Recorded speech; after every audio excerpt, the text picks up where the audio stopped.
All to our March Mitchell Institute Forum. Today we're very honored to have an extraordinary leader in our Mitchell Institute breakfast series. Pioneer on numerous levels. She's the Air Force's leader charged to execute aerospace warfighter development by advancing science and technology, weapon systems management, test and evaluation, and supply chain management. Her career and educational background are steeped in innovative prowess, reinforced by countless awards, decorations, and achievements. She comes to us at a critical waypoint in our service as the modernization and recapitalization efforts of her command will launch the Air Force, the Department of Defense, and the nation on a trajectory into the next generation of aerospace capability.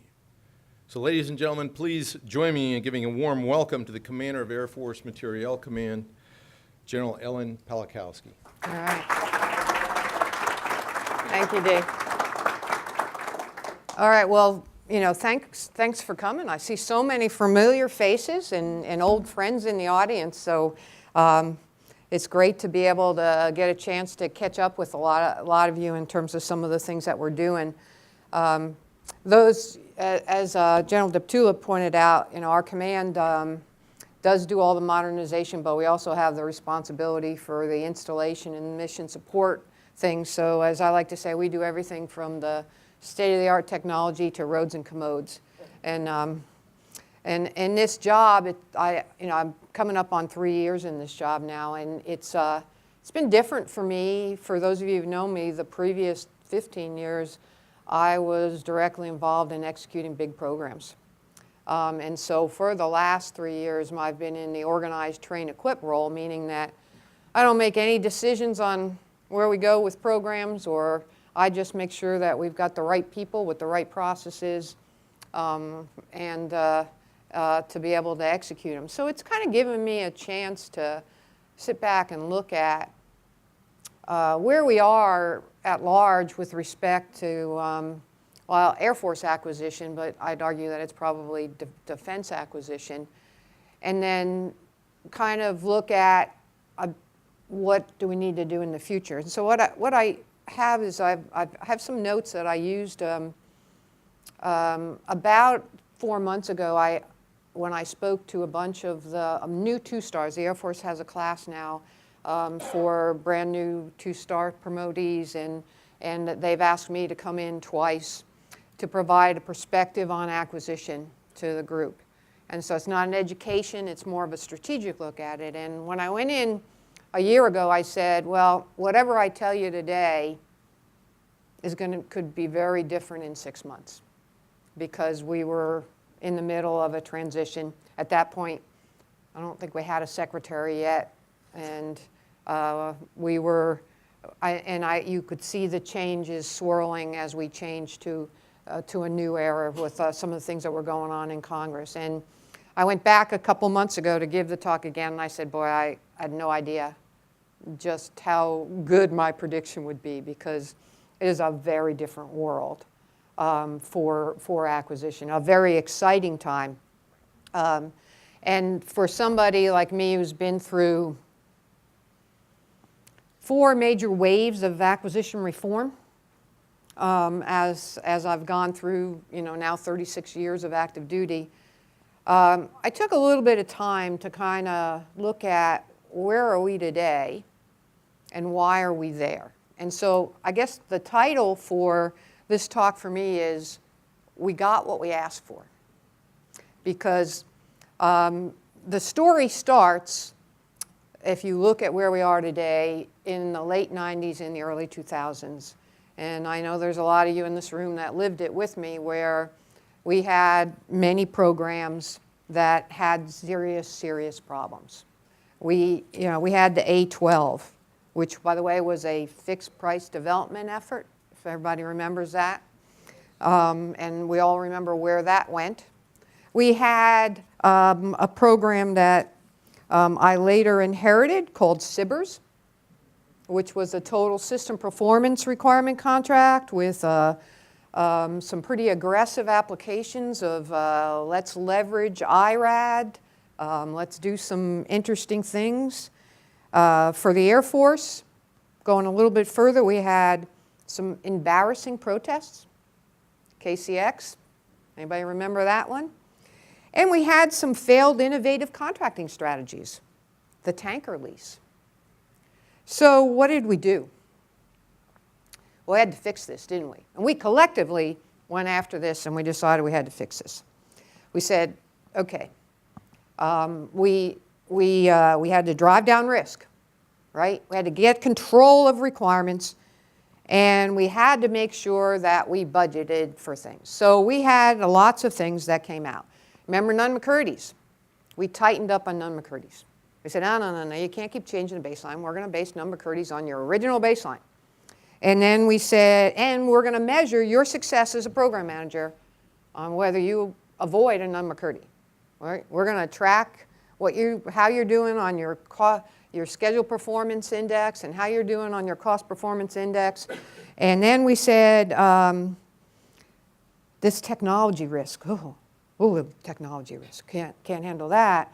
So TRL level 6 at milestone B.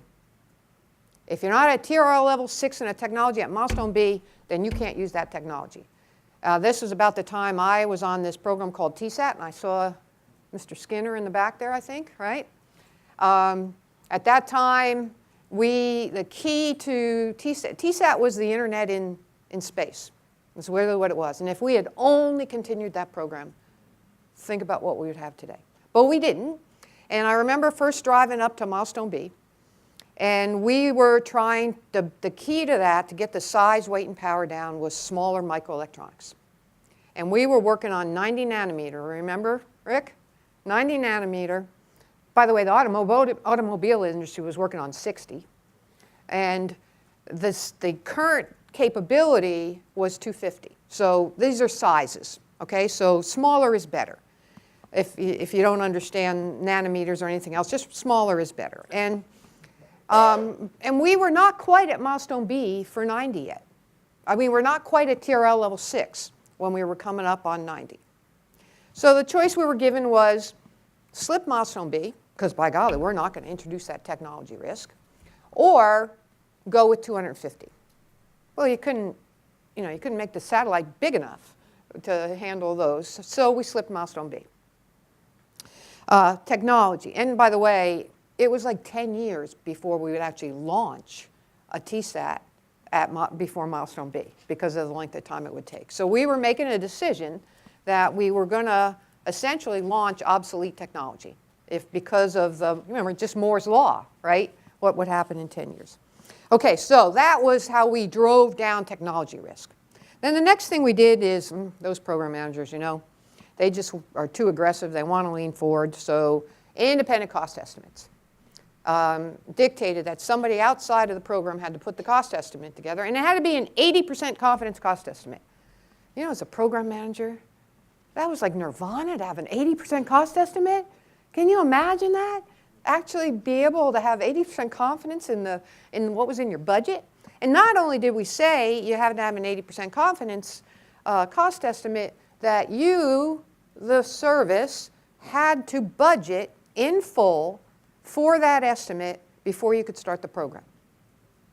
And then we said, these TISPR contracts, they didn't work too well, so we're going to own the technical baseline, right? We're going to own that technical baseline, and that meant we needed engineers that understood what was going on, and oh, by the way, we started down this journey on intellectual property rights, right? Because to own the technical baseline, we needed the data. And so you think about what that meant to us when you talk about trying to leverage the commercial market, because now, we were getting at, particularly for small business, what was their lifeblood was their intellectual property. And then we went through very structured contracts and with independent contracting chain. This goes back to, we can't trust that program manager again, even though we're holding them accountable for cost, schedule, and performance. We have to have the contracting professionals review the contracts because of that. So, and then, of course, we elevated decision making, right?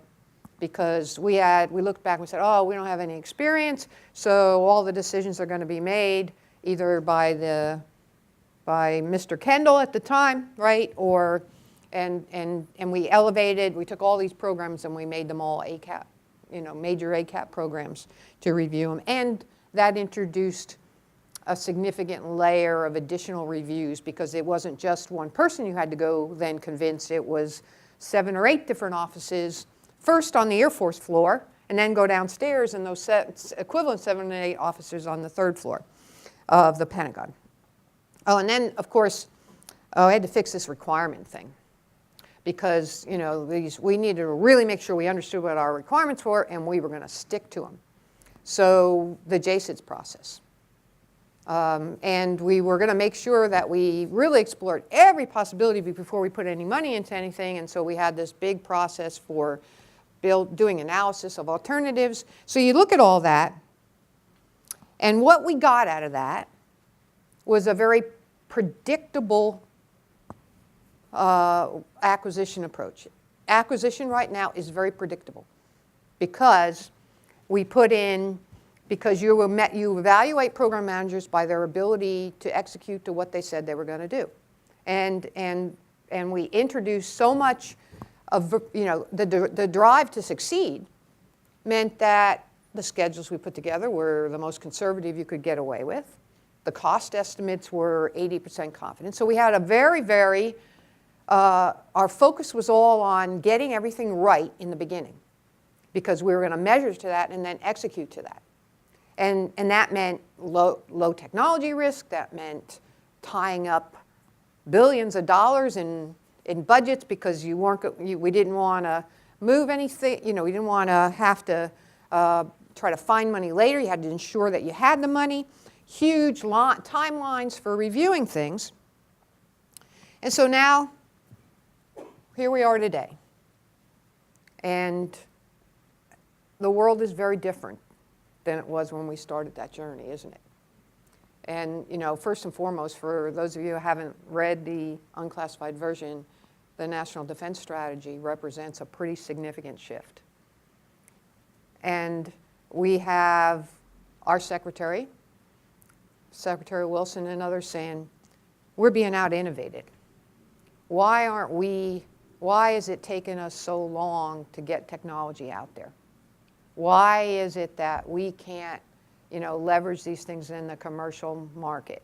Why is it that we have all this money tied up in these big programs and we don't have anything out there to do prototyping and experimentation? Well, my answer is it's because we got what we asked for. We have a system that drives us down to very risk averse, and you cannot, I put it to you that you cannot rapidly field technology if you won't put it into your baseline, if it's not at a tech maturity level of 6, which I don't know how many of you understand, but that's a level of maturity before you can even make a decision that you're going to go do something. We have programs now that are more predictable. KC-46, we know exactly what that program is going to cost us, right? Is it a better program than some of its predecessors? I don't know. Some may argue it is. Some may argue it's not. I will tell you that it's got some good technology in it. It's an evolutionary technology. It's an awesome airplane. And it'll probably be about a year late from when they were supposed to be. But it's not bad. But then we have the B-21, which is a critical program. But that program spent 3 years in technology risk reduction before we made the decision. So when you talk about speed of technology, it's not exactly the speed of technology that we're seeing there. I would argue that if you wanted predictability, you got it. But if you wanted speed of technology, if you wanted flexibility and agility, if you wanted those things, which is what we want today, if you look at the National Defense Strategy, it's going to be absolutely critical that we as a nation are able to rapidly use technology And whether that technology is something that we develop, for the Department of Defense, or it's something that was developed for the commercial industry, we've got to be able to leverage it quickly, because the key to success in the future is going to be your ability to rapidly use technology, not to discover technology, because of the global market we have in technology. And and when I talk about technology, the next step too is in practices. We have to, as a community, be able to use agile software development techniques. We cannot continue to use 20-year-old software processes and expect to be able to evolve at the pace we're at. What do we do about it? Well, there's a lot of people, especially over the last couple of years, that like to point fingers and say, Congress, you've done all these terrible things, you got to help us. And, Secretary AT&L, I guess now, not AT&L, you've made all these requirements, you have all these things. And frankly, in Ellen Pawlikowski's view, they've listened to us. We've had a couple of rounds now of ACT reform type language initiatives, both from the Congress, and if you look at what has happened with now AT&L and some of the things that Ms. Lord has even done, she's delegated down. We have the language that puts the chiefs of staff, service chiefs back into the loop. So now, in my opinion, the bulk of the work that needs to be done is to change our culture. We have to, and that is going to take two things. One, we have to just do it. We can't keep talking. We talk about, we've got the opportunity to do experimentation and prototyping. Let's do it. We have to also educate the workforce. Because as I think back of this, that first comment I made about, well, when Rick Skinner and I were working on TSAT, that was in 2005 and 2004. And it was about that time that we said, oh, this TISPR stuff is bad.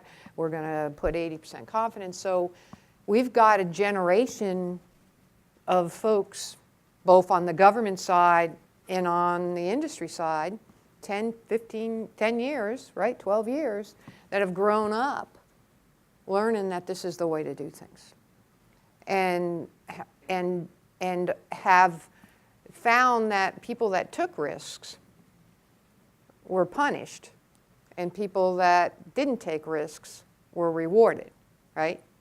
So I think we have to change the way we reward our process, both on the government side in terms of our workforce and on the industry side. Last week I invited Gwen Shotwell from SpaceX to come out and talk to all the PEOs to share the perspective of a company that clearly is a disruptor when you look at what SpaceX has done. And it was really interesting to she showed a lot of videos. In the launch business, we like to watch videos, right? And she shows this amazing picture of these, the two boosters returning, right? And I'm thinking, and they also, just before that, she showed the one that didn't make it, because, there were 3 on there and 1 fell off. And I'm thinking, they're celebrating. And she's telling us she's getting tweets and everything else about that video, far more than the rocket man in space, by the way, was those 2 boosters coming down. And I'm thinking, you know what we'd be doing? We'd be having a safety investigation board, an accident investigation board, and doing a root cause analysis of why that 3rd one, by golly, didn't land. And instead, the other interesting thing about that story is SpaceX started working on that rocket return in 2002. And the first time they did it was in 2015. How long do you think we you know, people, when they think about it today, they don't realize how long it took SpaceX to do that. And good on them. I'm not saying that, you know, I'm not being critical because it took them that long, because what they did was they took little incremental steps. And let me tell you, there were some pretty bad ones, right? But they didn't, they just kept on going. They just kept on looking on for opportunities to continue to test. In contrast, I will tell you, in 2010, when I was the lab commander, we had a program that within 5 years we projected we could recover a booster. We called it the rocket back. And we took it to Space Command. And Space Command said, no, we don't want to do this. It costs too much to refurb it, too much risk. And so we dropped the program. So my point in that one is, it wasn't that the technology was that hard. It was just the willingness to be able to spend a little bit of time and money to mature it, which never happened. So first we've got to we have to truly embrace this idea of experimentation and prototyping. Recognizing that we will spend money to build things that we will never buy, because we will find out early it doesn't do what we really want it to do. And in the end, I firmly believe that money spent on things that we try and don't adopt will be more than recouped for the ones that we do try and we adopt and we get it out there in the field quickly, as opposed to our risk-averse process now, where we can't even try a technology into the baseline until it's at TR level 6. Then we have to look at where the practices that we have imposed on people need to be changed. And here's my comment about agile software development. As long as we, as a government, keep telling you as industry, for those of you who are in industry, that we need to see CDR, critical design reviews, and all of the typical waterfall for software development, we're never going to be able to do that. So and that, by the way, that's not driven by somebody on the Congress. That's not driven by somebody in OSD. It's us, right? And we have to look at contracting approaches, and this is one where we need to work it collaboratively with industry, because all a contract is the documentation of a business deal. And any business deal has to be good for both parties, or it won't work in the long run. So whether we're talking about adopting OTAs, other transaction authority, which is the latest buzzword, you know, that's the latest. First of all, we need to both collectively understand what another transaction means. And we can't just decide, as I like to say, student body left. Everybody, we're going to do OTAs, right? We have to make sure that our contracting officers understand them, that our program managers understand them, and that the industry understands what they are, and not try to expect more than what we can get out of them. We need to really seriously look at what we mean and what we need when it comes to intellectual property. Because if we really want to leverage the ingenuity and innovation in this country, we have to recognize that, particularly for a good portion of our small business, the intellectual property is the business. And if we think that in order for us to, quote unquote, own the technical baseline, we have to have that data, then we will shut out the opportunity to have that innovation. And again, these are all things that we can do. But we have to shift the culture from a culture of risk aversion and ensuring that I can predict 10 years before where I'm going to be, to a culture that says, okay, here's some neat things we think will work. Let's see what we can build that'll quickly get it into the hands of an operator, of a warfighter, and then we'll see what we can do.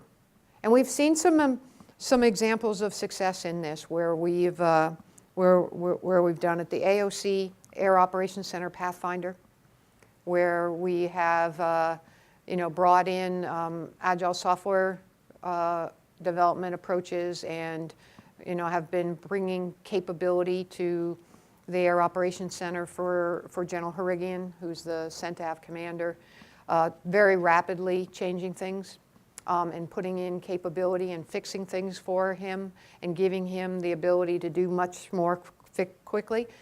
But when you look at, well, how were we able to do that? One of the key elements of that is who's defining those requirements about what they're doing?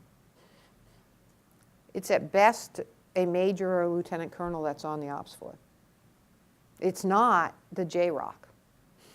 So you can see how that's an example of it's not just about us troglodytes in the acquisition business. It goes all the way through to how our warfighters view requirements, and there's budget issues, color of money, recognition there. So I could go on, but my point to you here is we've never been at a better place than we are today to collectively figure out how we are going to be able to do our part of implementing that new national defense strategy, which in my mind is all about getting capability rapidly to the field and into the hands of our warfighter so that they can use it more effectively. We have a generation of Americans that are operating our weapon systems today that have grown up with ubiquitous information available to them.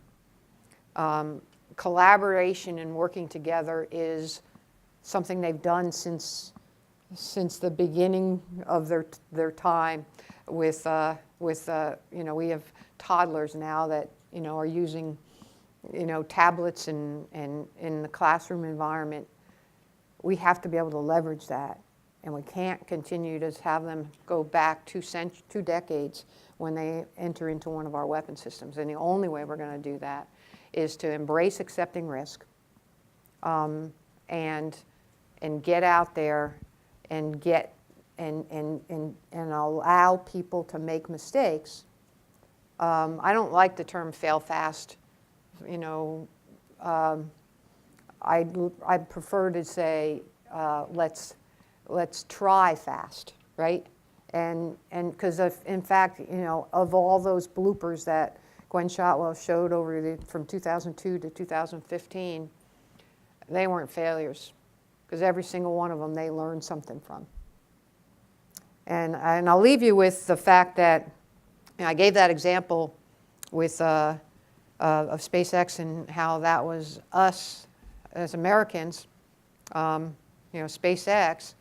But I can also reflect back in 2001, when I was on a little program called the Airborne Laser. And let me tell you, we spent a lot of time looking at North Korea. And they didn't have much. And there were a lot of things that they had to fix. But now I look at today. And so I think back 2002, SpaceX started to work on a recoverable launch vehicle. They got there in 2015. Where was North Korea in 2001, 2002? I happen to know, many of you may not, but where are they today? So the ability to be able to stay inside that OODA loop of technology fielding isn't quite as short as we think it is. Those are 10 years, 15 years. So I do believe there's some things that we can turn in 18 months, software in particular. But we have to be willing to take the longer look at this as well, and be willing to surface and accept and celebrate the things that go well as opposed to fixating on the things that don't go well. Going back to the 3 boosters and 2 of them make it. Man, I got goosebumps when I saw that. Did you see how precise that was? They both landed at almost the exact same time. Is that amazing? Right? I don't care about that third one. They'll figure it out. Right? So that attitude, that view of things is where we have to go. We have to be willing to take risk. We have to be willing to spend a little money to save money later by trying, actually trying some stuff out. And we have to be willing to be committed for the long run for some things that are just still going to take a little longer. Because you cannot, even today, you cannot predict invention, and you can't speed technology development purely by throwing money at it. You can get it a little faster, right? But some things just take that trial and error. And we have to be willing to accept that those errors will come along with the trial and be able to embrace and reward the program managers and the industry partners that are willing to take that risk and not fixate on what went wrong as if this was a failure as opposed to what do we need to do to get that. Because it's all about, in the end, I've been wearing this uniform for almost 40 years now. It's all about those young men and women that we put out there. And they go out there counting on the stuff we give them actually operating the way we tell them it's going to be. And so in the end, those are the folks that we can't let down.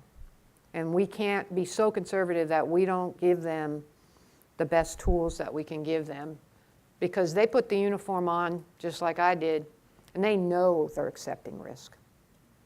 They know they're accepting risk. We can't, so it's a delicate balance, but we got to make sure that we can give them the opportunities to succeed, and we can't be so conservative that we deny them that opportunity. So, with that, I'm open to any questions and thoughts you might have about all this. All right, let's see. We'll start and go around this way. So that gentleman in the back. Morning, ma'am. You talked about we basically have what we asked for. Right. My question is, down the road, Fort Belvoir Defense Acquisition University, they teach the DoD 5000. I think the chart most of us have seen. No one could ever explain how all of those things happen simultaneously.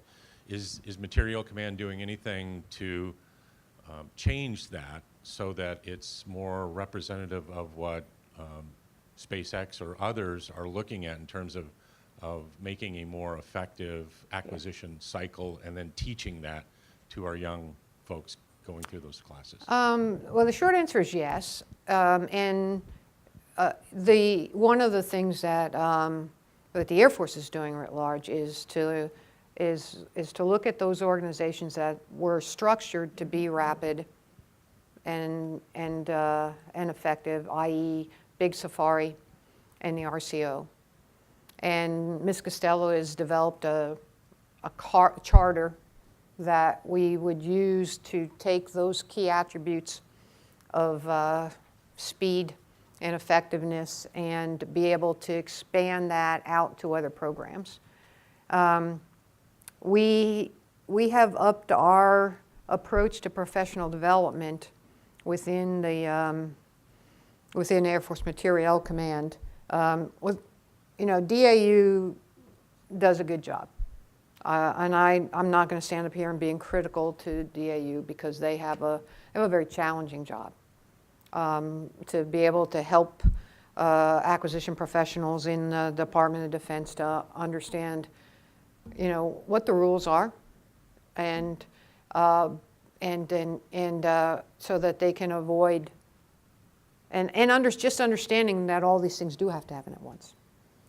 But we have to take it a little further in that. Professional development is a combination of education, training, and experience. And so we're approaching it and trying to look at, we try to place people in offices in programs where they can gain experience. We have some efforts going on to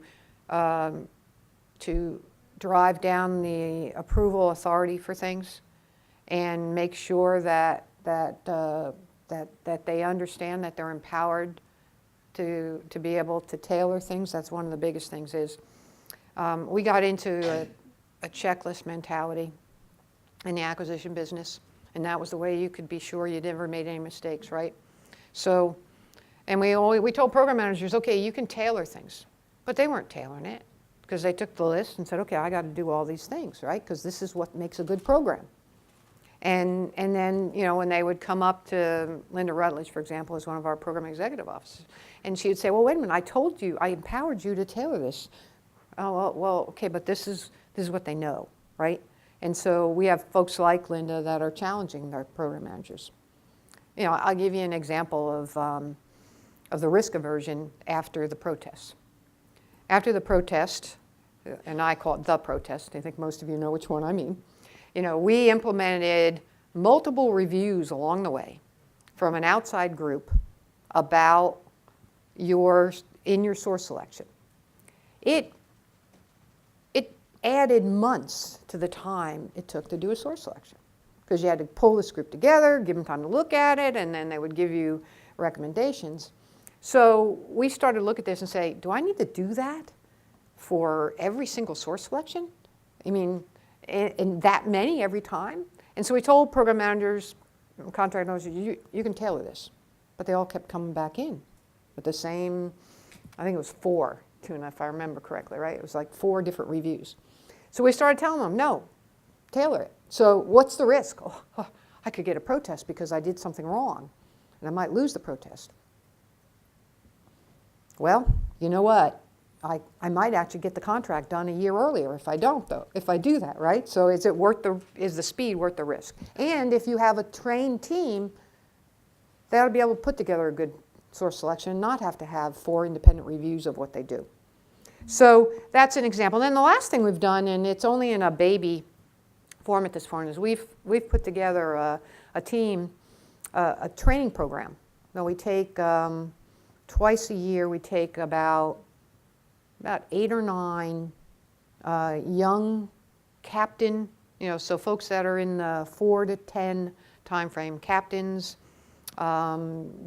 GS 12 folks, and we put them together in a team, and we give them, it's a program that has professional development for them. They learn some leadership, they learn some risk reduction, and we give them a problem. And we ask them to come up with a way to solve the problem. The latest group I met with, and we mentor them up with senior folks. The latest one I met with was looking at how do I deal with diminishing manufacturing, you know, the lack of parts on our older airplanes. How do I do that? What's the best way to do that? Because, you know, the traditional way is we hand it over to the supply chain, DLA goes out, and 18 months later to 2 years later, you know, they found a vendor for that part. That's too long. So, you know, what are some ways to do that? And we've given them, you know, we've exposed them to everything, and I'm pretty excited to see what they come back with. And this is the 3rd one we've done. 3rd one? Maybe the 4th one we've done. And each one of them has come back with some really good ideas on problems that the rest of us have been staring at for a long time.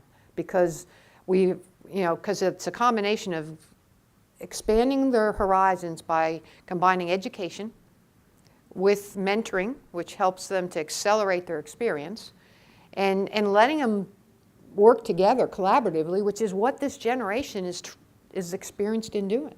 And then we send them back out. And they have established a network of grads. And when they go back out, they are more empowered and more confident to be able to take risks and implement innovative ideas in their program offices. And the PEOs that they came from know that they sent them there for a reason. I mean, it's pretty competitive to get selected to go do this, as you can imagine. And when they come back, we are expecting them to help each other, those that are around them, the others around them. And that's a way to complement what they're getting in the classroom, you know, from their DAU. I've spent 30-some years trying to figure out how to make that box, that whole diagram from that DAU shows easier. And the bottom line is being a program manager is a very complex integration responsibility. And that's what that chart reflects. And it is a career field that most people don't understand what it takes to be a good program manager.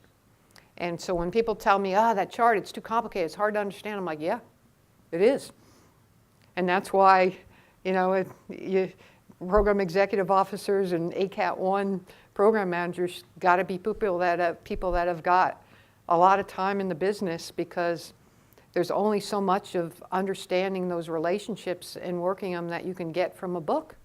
You got to experience it. I have a set of Ellen's rules for program management. Rule number 1, by the way, is requirements change, so get over it. And rule number 2 is, as a program manager, your contract is only a small part of what you have to do every day. But it's the one that everybody looks at, because when you're a program manager, everybody wants to know, how's your contract doing? What's your cost performance index? Are you on schedule? But in reality, as an effective program manager, which is what that chart reflects, is constantly talking to the test community on the government side, is constantly talking to his user, is talking to the people in OSD, is talking to the people on the Hill, is understanding what's the latest going on in the contracting world. And it's all of that, frankly, that's reflected in that chart. So it is a little overwhelming. But if you want to be a program manager, of a major program, or a program executive officer, that chart just tells you what your job is, and the fact that your effectiveness. So my view about what DA, now I would like to see DAU do more experiential learning, which we have done, more case studies, and keep those case studies current, and expand those case studies to things like, how did SpaceX make inroads into the commercial market?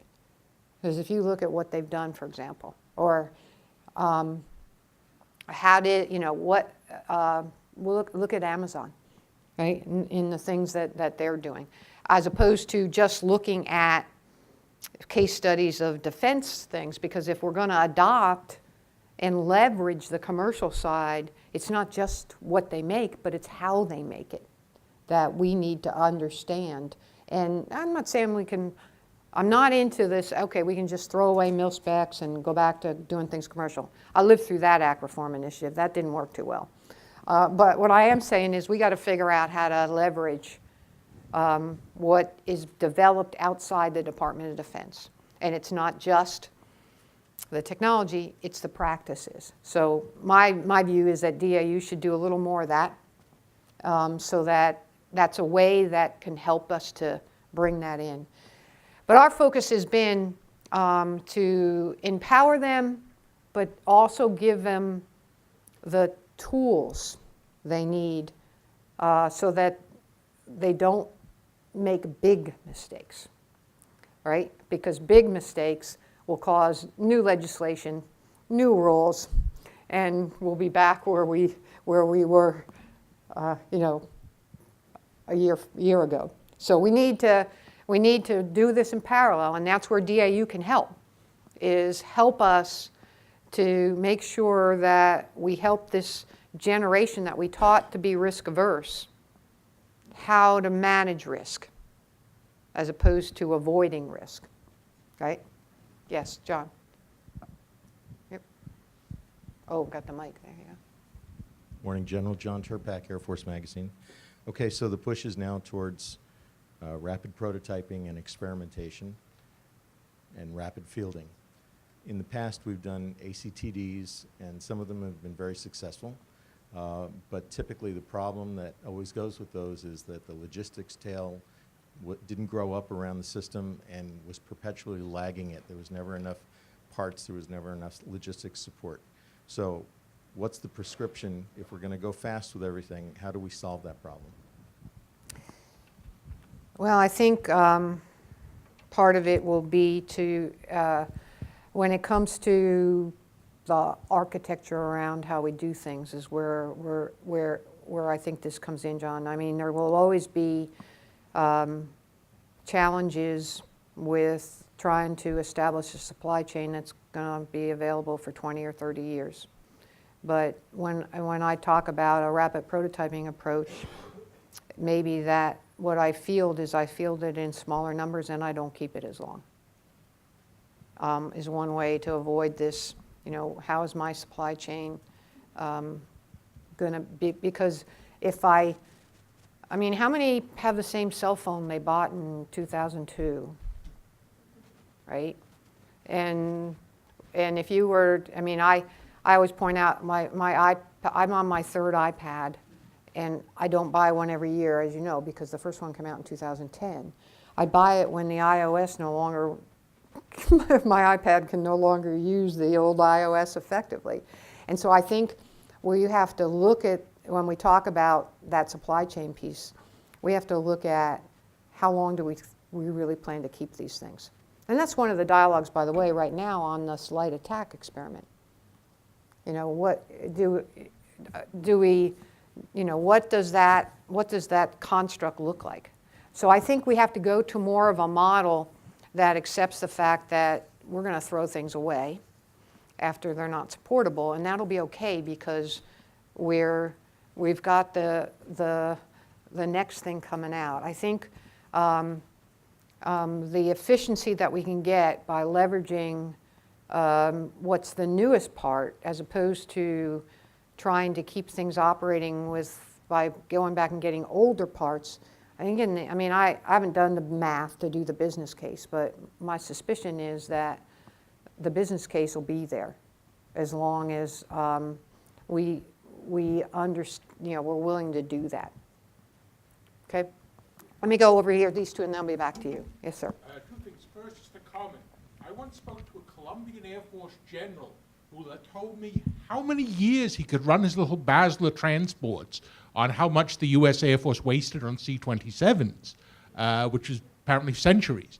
The other question is, you mentioned the OAX, which the Air Force is looking at this, they said, to invigorate a culture of experimentation. Mm-hmm. Do you think it has been effective in doing that? And if so, what needs in the rest of its of this program? What else needs to be done to do that? Both give us a program and show how to experiment in this way. Well, I think the OAX was a, let's go back to my comment about the 2 versus the 1 booster return. I think it was a great success. Because it was our first attempt on that scale to do an experiment. It was our first attempt to use the other transactions in a collaborative way with industry. It was amazing to me, and I didn't go out on the day that all the other DVs went out. I made my own little trip out there because I like to kick the tires and walk around and talk to people, and with all those people around it was going to be harder. And I walked around and I talked to both the contractors and the airmen.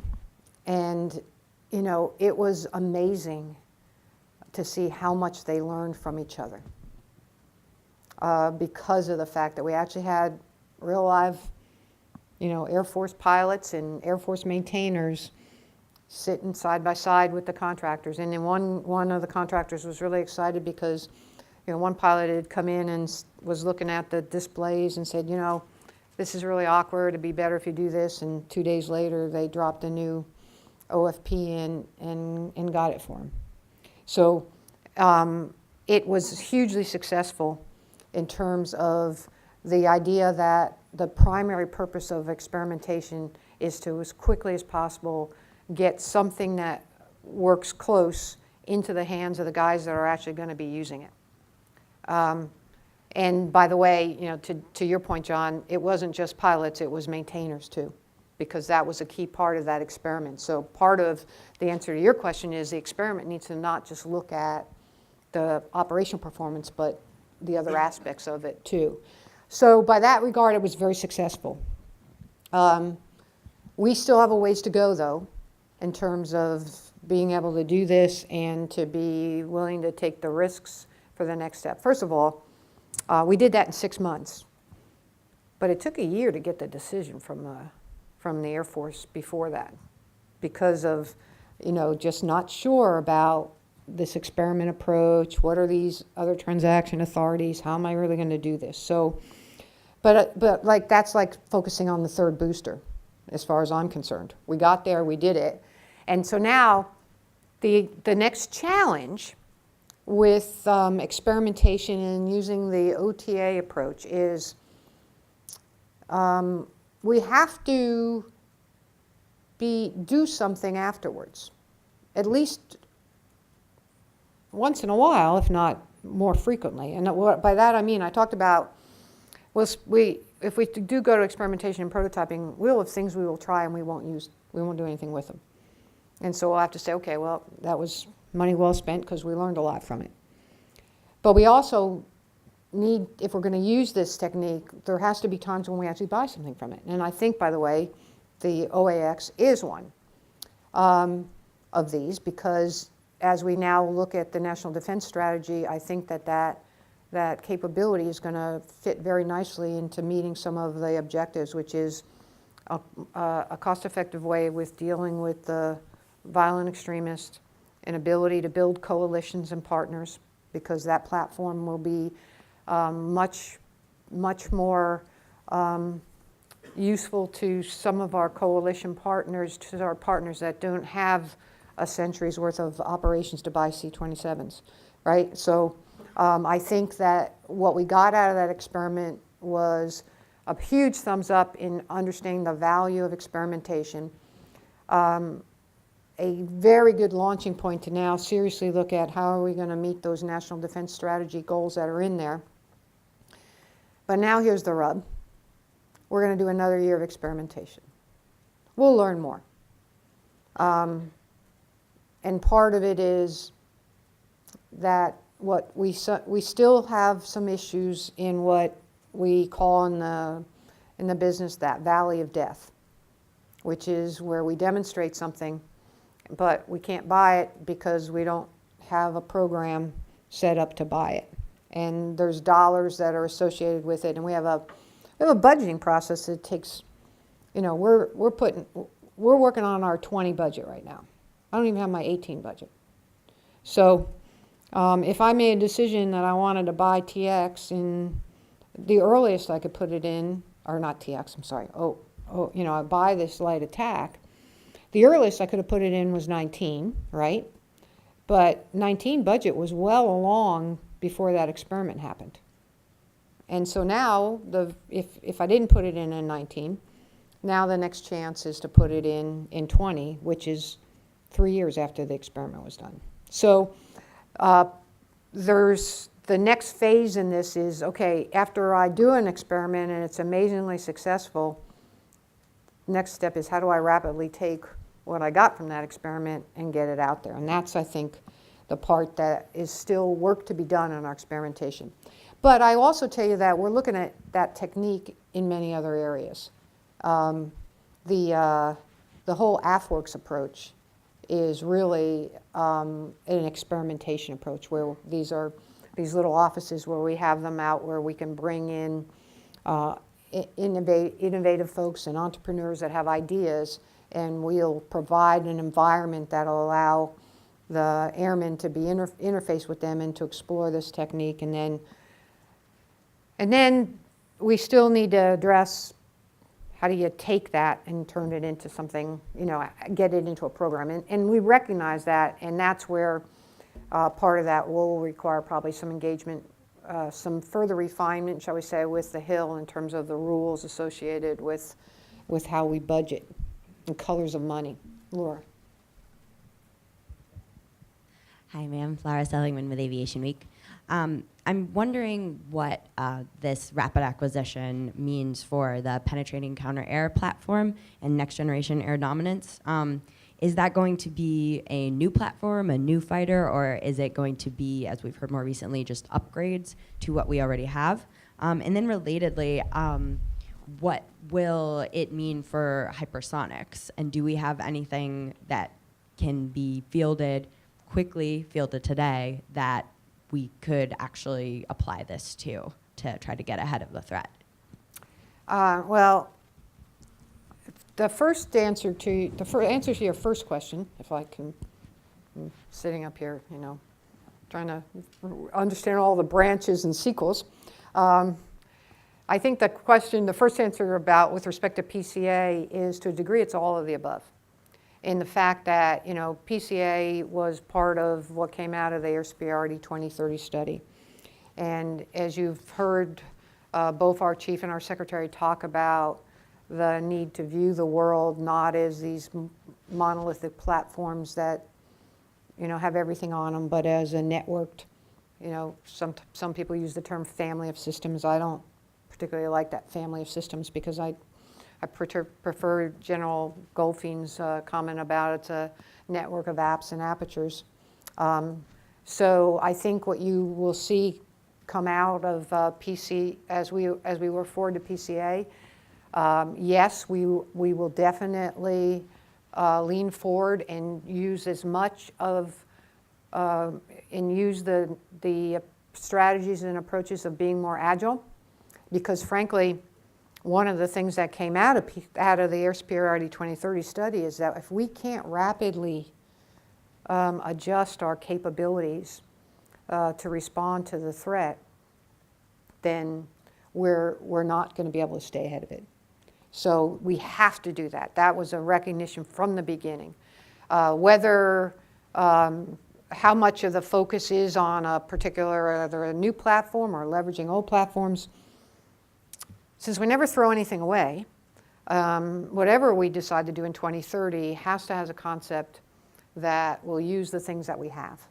And in order for that to happen, there will need to be continual improvements and changes in the F-35, the B-52, which will outlive my grandchildren, I think, and the other platforms in order for us to have that capability. So that's why I say all of the above, because all of those things are going to be critical, because we try not to just focus on, you know, the PCA is viewed as a platform. It's really the whole Air Superiority 2030, and what do we need to have in order to be able to provide the air superiority, you know, control of the air, our ability to operate with freedom in the air and protect our ground forces from threats from the air in 2030. And so it's all of the above. Now, what was the second question? Oh, on hypersonics. Well, we have a program that has branched out, working very, very collaboratively, by the way, with DARPA, who, particularly Dr. Steve Walker, who has really been very, very effective and influential in keeping us in the game with hypersonics. So all good props to DARPA for what they have done over the years. And we are working very closely with them. What do you consider near term? The next 5 years. Maybe. Yep. And even the laser system in the next 5 years. That's a joke because everybody always, well, right, John? It's always 5 years away, right? But yeah, I think there's a possibility. It'll be a matter of whether we'd make the decision to actually field some of the things that we're on the verge of demonstrating and prototyping. Okay, let me see. One more question. Dave, go ahead. Sorry, Colin. He had his hand up first. My name's Dave Anhalt from Blue Residium Space Alliances. Dave of my disruptive space world, right? Yes, ma'am. And does it need to be tipped over, tables and chairs altogether?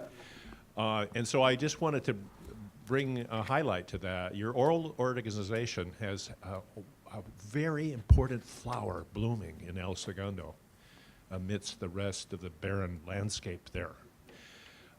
They have started something known as the Space Enterprise Consortium, which is a wonderful organization. I mean, you did a wonderful job of setting up the hosted payload office, and it went nowhere after you left.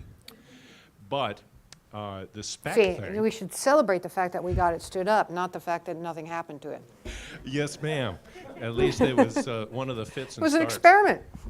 But the spec, they started in January, and they already have 3 items that they're doing, including the Missile Defense Agency's space layer. Great. And now new software for the SIBRs called Forge, and a prototype thing that goes to GEO.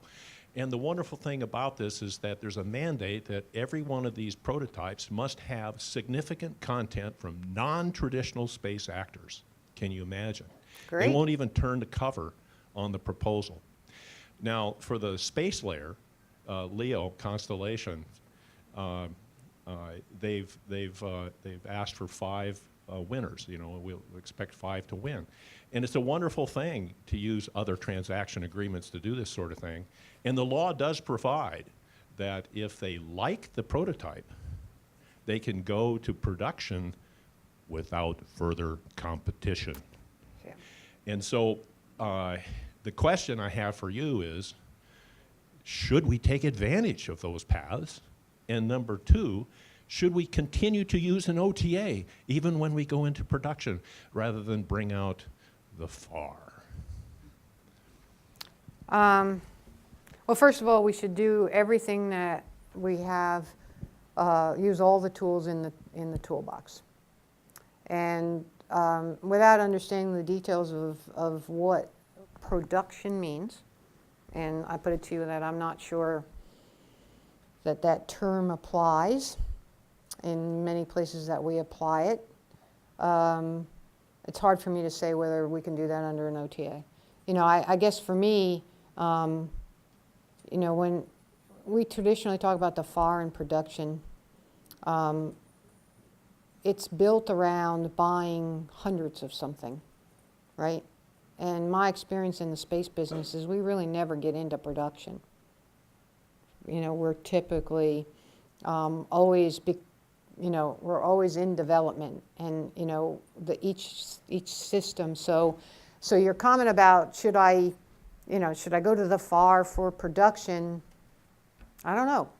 Tell me what you're going to buy and how long what your expectation is. Probably there may be a contract structure somewhere between an OTA and you know, a FAR Par 15, right? Maybe a FAR Par 12 approach, right? So you know, the FAR is a pretty broad term.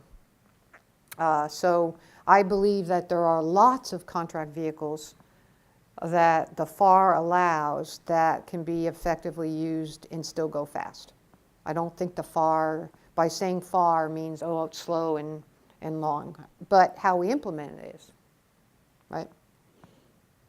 Okay, I guess. All right, well, that's it. All right. I'm sure that. Thanks very much for that wonderful tour de force and candid remarks, and I'm sure that General Pawlikowski, if you have time, might stick around for a bit. But we very much appreciate you taking the time. All right, and thanks, everybody. I love the engagement. It gives me new ideas. I appreciate it. Thanks. All right.